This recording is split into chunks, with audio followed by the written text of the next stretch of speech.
দ্বাদশ শ্রেণীর যে বিষয় প্রথম অধ্যায়ের আলোচনা হচ্ছিল তার মধ্যে অলিখিত উপাদানের যে জনশ্রুতি তার মধ্যে আলোচনা হয়েছে পৌরাণিক কাহিনীটা। তো পৌরাণিক কাহিনী বাদ দিলেও আরো কিছু বিষয় আছে এই জনশ্রুতির মধ্যেই যেগুলো পড়ে। তার মধ্যে আজকে যেটা আলোচনা হবে সেটা কিংবদন্তি এবং যদি সম্ভব হয় লোককথা। তাহলে প্রথমে কিংবদন্তি।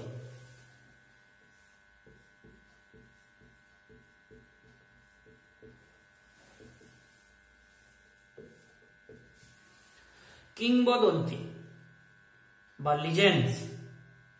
তাহলে কিংবদন্তি কি না, আমি আগে বলেছিলাম যে পৌরাণিক কাহিনীর ক্ষেত্রে একটা পুরাণ, প্রাচীন ধর্ম কাহিনীর সমন্বিত রূপ, সেখান থেকে কিছু কাহিনী লোকমুখে প্রচারিত হয়, বংশ পরম্পরায় মানুষ এটা মনে রাখে। এটা কোনো বিশেষ অঞ্চলের কোনো বিশেষ ঘটনা, কোনো বিশেষ অঞ্চলের কোনো বিশেষ ঘটনা, বিশেষত চরিত্র কেন্দ্রিক কোনো ঘটনা মানুষ বংশ পরম্পরায় মনে রাখে এবং সেটা প্রচার করে এবং বিশ্বাস করে। আরেকবার বলি, তাহলে কোনো বিশেষ অঞ্চলের কোনো বিশেষ ঘটনা, বিশেষত সেটা চরিত্র কেন্দ্রিক হয়, সেটা মানুষ বংশ পরম্পরায় মনে রাখে এবং বিশ্বাস করে এবং প্রচার করে পরবর্তী প্রজন্মের কাছে। এগুলোকে আমরা বলি কিংবদন্তি বা লিজেন্ডস। আরেকবার বলি, তাহলে কিংবদন্তি বা লিজেন্ডস কি না, একটা বিশেষ অঞ্চলের কোনো বিশেষ ঘটনা, বিশেষত চরিত্র কেন্দ্রিক কোনো ঘটনা, যা মানুষ বংশ পরম্পরায় মনে রাখে, বিশ্বাস করে এবং পরবর্তী প্রজন্মের কাছে প্রচার করে, তাকে বলা হয় কিংবদন্তি বা লিজেন্ডস। উদাহরণ দিলে বোঝা যাবে যে যেমন ভারতবর্ষে আমাদের দেশে শ্রীরামচন্দ্রের কাহিনী আমরা জানি, রামায়ণের শ্রীরামচন্দ্রের কাহিনী নিশ্চয়ই জানা আছে, শ্রীকৃষ্ণ মহাভারতের। তাহলে শ্রীরামচন্দ্র, শ্রীকৃষ্ণ, এছাড়া আমরা আরো জানি যে বিক্রমাদিত্য আছেন, গুপ্ত যুগের দ্বিতীয় চন্দ্রগুপ্ত বিক্রমাদিত্য। এছাড়া গোপাল ভাঁড়, নিশ্চয় জানা আছে গোপাল ভাঁড়, হাস্যরসিক।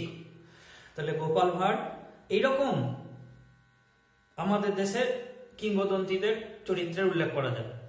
বিদেশেও আছে, বিদেশে বিশেষত ইংল্যান্ডের শেরউড জঙ্গলের একজন ডাকাত রবিনহুড,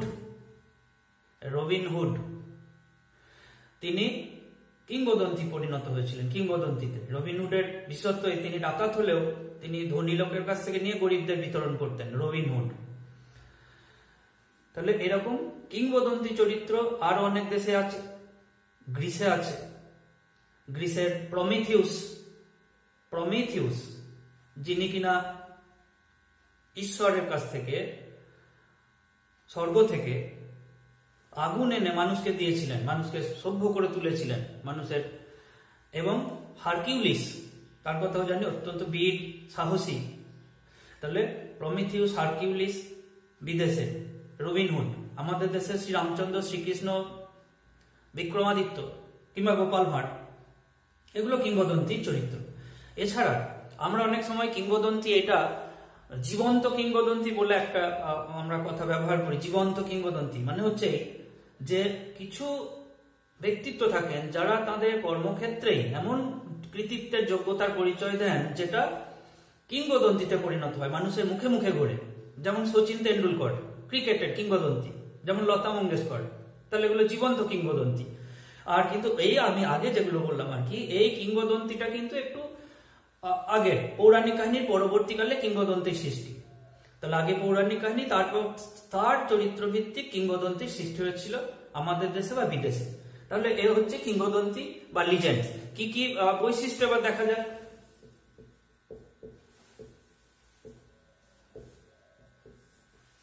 এক, তাহলে কিংবদন্তির এটা প্রধান বৈশিষ্ট্য হচ্ছে এর উদ্ভব বা উৎস কিন্তু পৌরাণিক কাহিনী থেকে।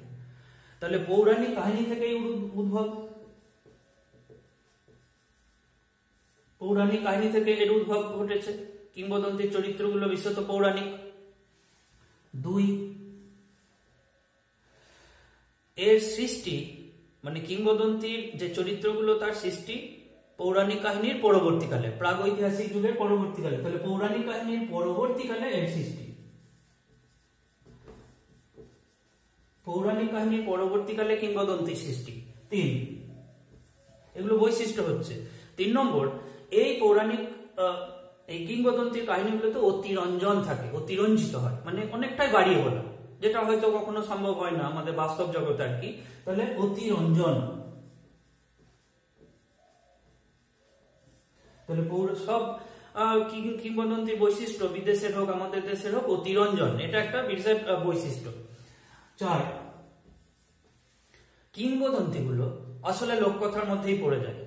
আমি লোককথাটা পড়ে বলছি, তাহলে কিংবদন্তিগুলো লোককথার মধ্যেই পড়ে যায়, এটাও এক ধরনের লোককথা। তাহলে একবার মনে করিয়ে দিই, তাহলে জনশ্রুতিমূলক যে বিষয়গুলো আলোচনা হচ্ছে ইতিহাসের অলিখিত উপাদানের, তার মধ্যে আজকে হচ্ছে কিংবদন্তি বা লিজেন্ড। কি এটা না, একটা বিশেষ অঞ্চলের কোনো বিশেষ ঘটনা বা চরিত্র কেন্দ্রিক কোনো কাহিনী যা মানুষ বংশ পরম্পরায় মনে রাখে এবং পরবর্তী প্রজন্মের কাছে প্রচার করে, সেটা হলো কিংবদন্তি বা লিজেন্ডস। উদাহরণ বললাম শ্রীরামচন্দ্র, শ্রীকৃষ্ণ, বিক্রমাদিত্য, গোপাল ভাঁড়, কিংবা বিদেশের প্রমিথিউস কিংবা হারকিউলিস কিংবা রবিনহুড। তাহলে এই যে কিংবদন্তি, এর বৈশিষ্ট্য কি না, এটা পৌরাণিক কাহিনী থেকে এগুলোর সৃষ্টি, এর পরবর্তীকালে এগুলোর উদ্ভব। 2, পৌরাণিক কাহিনীর পরবর্তীকালে এটা হয়েছে। 3, এগুলোর মধ্যে অতিরঞ্জন থাকে, একটু বাড়িয়ে বলা অনেকটাই। আর এগুলো এক ধরনের লোককথা আমরা বলতে পারি, লোক মুখে প্রচলিত কথা, মৌখিক ঐতিহ্য। তাহলে আমরা বৈশিষ্ট্য দেখলাম, এবার দেখি এগুলোর গুরুত্ব কি। গুরুত্ব,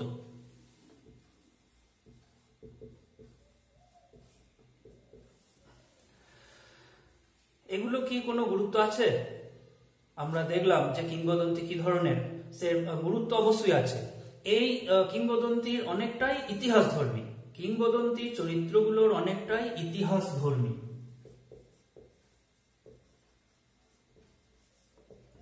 অর্থাৎ এইগুলোর মধ্যে কিছুটা ইতিহাসের সত্য লুকিয়ে থাকে। তাহলে এগুলো হচ্ছে ইতিহাস ধর্মী, এগুলোর মধ্যে ঐতিহাসিক সত্য কিছু লুকিয়ে থাকে। এর ভিত্তিতে অনেক জায়গায় খনন কার্য চালিয়ে বেশ কিছু নিদর্শন আবিষ্কার হচ্ছে। পূর্ববঙ্গের সীতারপুর বলে একটি জায়গা, বৌদ্ধ পাওয়া গেছে। তাহলে ইতিহাস ধর্মী, এগুলো অনেকটা ইতিহাসের তথ্য লুকিয়ে থাকতে পারে সেগুলো। 2, এই কিংবদন্তি চরিত্রগুলোর মধ্যে চরিত্রগুলো থেকে আমরা নীতি শিক্ষা পাই, কোনটা ভালো কোনটা মন্দ, ন্যায় নীতিবোধ, নীতি শিক্ষা আমরা পাই এগুলো চরিত্র থেকে। তাহলে এগুলো আমাদের নীতি শিক্ষা দেয়। কিংবদন্তি চরিত্রগুলো সাহসিকতা, তাদের উদারতা, মানবিকতা, ত্যাগ, এগুলো আমরা এই কিংবদন্তি চরিত্রগুলো থেকে আমাদের নিজেদের চরিত্র গঠনে এটা বিরাট সহায়ক। তাহলে যে নীতি শিক্ষা দেয় আমাদের চরিত্র গঠনে, এগুলো খুব সহায়তা করে। 3, এই কিংবদন্তি চরিত্রগুলো আমাদের শুধু চরিত্র গঠনই করে না, আমাদের তো আনন্দ দানও করে। এই কিংবদন্তি চরিত্রগুলো আমাদের আনন্দ দানও করে। যেমন এই যে এখন যে লকডাউন চলছে আর কি, এই সময় যদি আমরা এই কিংবদন্তির চরিত্রগুলো পাঠ করি, তাহলে মনের মধ্যে একটা শক্তি পাওয়া যায়। তাহলে এটা শুধু আনন্দ দেয় না, এটা আমাদের মনে একটা শক্তি দেয়, মানসিক শক্তি, শারীরিক শক্তিও অবশ্যই। তাহলে কিংবদন্তির চরিত্রগুলো আমাদের শুধু আনন্দই দেয় না, আনন্দ তো দেয়, তার সঙ্গে আমাদের নীতি শিক্ষা দেয়, তার সঙ্গে আমাদের চরিত্র গঠনে সহায়তা করে। তাহলে এই গুরুত্ব, তাহলে এটা হলো কিংবদন্তি। এবারে লোককথা।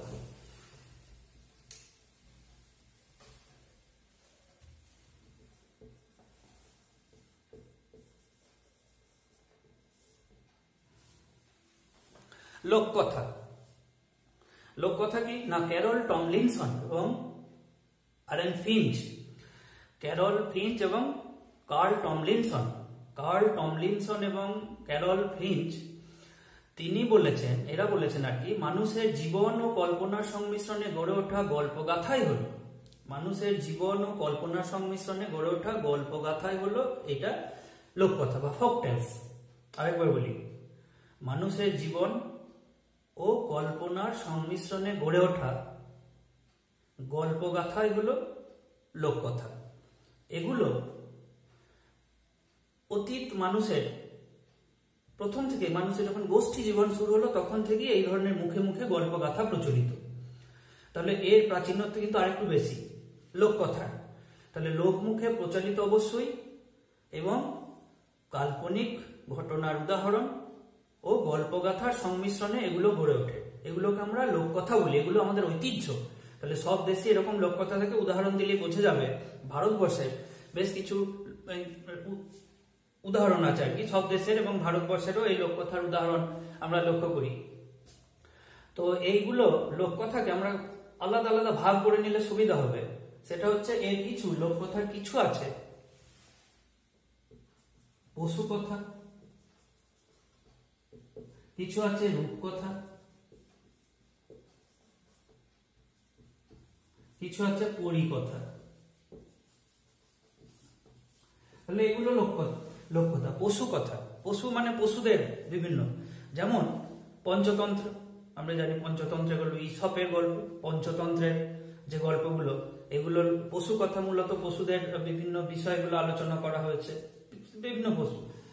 রূপকথা, রূপকথার সংখ্যায় অনেক, আমাদের দেশে অনেক রূপকথা আছে। ঠাকুরমার ঝুলি, আমরা জানি 7 ভাই চম্পার কাহিনী, ঠাকুরমার ঝুলি দক্ষিণারঞ্জন মিত্র মজুমদারের। তাহলে রূপকথা, ঠাকুমার ঝুলি বা এগুলো আমাদের দেশের রূপকথা। বিভিন্ন দেশের এরকম রূপকথা আছে। আরব্য রজনী, আমরা জানি আরব অঞ্চলের, মধ্যপ্রাচ্যের আরব্য রজনী, সহস্র এক আরব্য রজনী, সিন্ধবাদ নাবিকের কাহিনী, এটা আমাদের জানা আছে। এছাড়া অন্যান্য দেশেও রূপকথা আছে। অ্যালিস ইন দ্য ওয়ান্ডারল্যান্ড ইউরোপের, এগুলো ওই দেশের। জাপানের উরাশিমাটারা। পরিকথা, পরি মানে ডানা মেলে ওড়ে আর কি, প্রায় মানে ঈশ্বরের মতোই তারা। পরিকথা মানুষকে ত্রাণ করে। তাহলে সিন্ডারেলা পরিকথার উদাহরণ। আমাদের দেশে পরিকথা একটু কম যদিও। পরিকথা সিন্ডারেলা আছে ইউরোপের। স্লিপিং বিউটি, এগুলো পরিকথার উদাহরণ। তাহলে পশু কথা, পঞ্চতন্ত্রের গল্প, ঈশপের গল্প, এগুলো লোককথার উদাহরণ। রূপকথা আছে যেগুলো বললাম, আরব্য রজনী, এটা যেমন রূপকথা, তেমনি আমাদের দেশের রূপকথা আছে। পরিকথা, সিন্ডারেলা। তাহলে এগুলো হচ্ছে লোককথা। কি কি আরেকবার বলে দিই। তাহলে লোককথা হচ্ছে যে মানুষের জীবন ও কল্পনার সংমিশ্রণে গড়ে ওঠা, মানুষের জীবন ও কল্পনার সংমিশ্রণে গড়ে ওঠা গল্পগাথা হলো লোককথা। মানুষের জীবন ও কল্পনার সংমিশ্রণে গড়ে ওঠা গল্পগাথাই হলো লোককথা। এই লোককথা বা ফোক টেলস, এগুলো অতীতকাল থেকে মানুষের মধ্যে প্রচলিত এবং বিভিন্ন দেশের লোককথা হয়। সেই লোককথাগুলোকে আমরা ভাগ করে নিলাম। কিছু আছে পশু কথা, কিছু আছে রূপকথা, কিছু আছে পরিকথা। তাহলে পশু কথা, রূপকথা, পরিকথা, এগুলো নিয়ে লোককথা। এবারে দেখা যাক এগুলোর বৈশিষ্ট্য কি।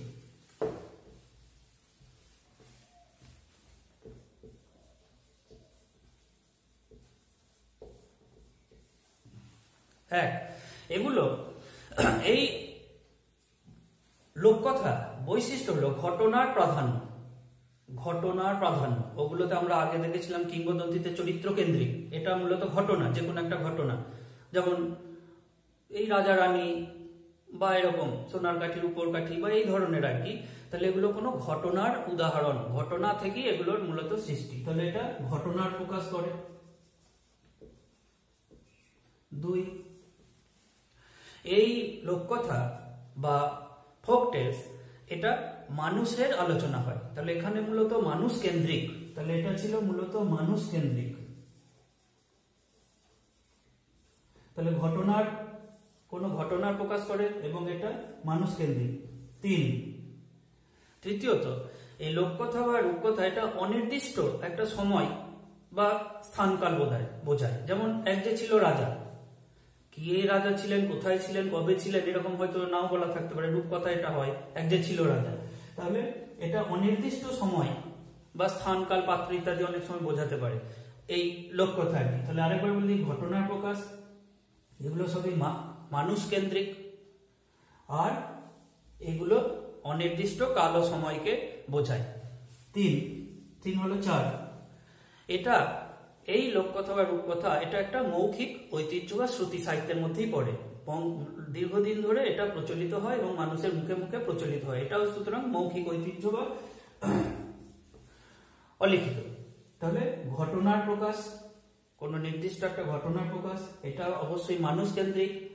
3, এটা অনির্দিষ্ট একটা স্থানকাল বোঝায়, আর এটা শ্রুতি সাহিত্য বা মৌখিক।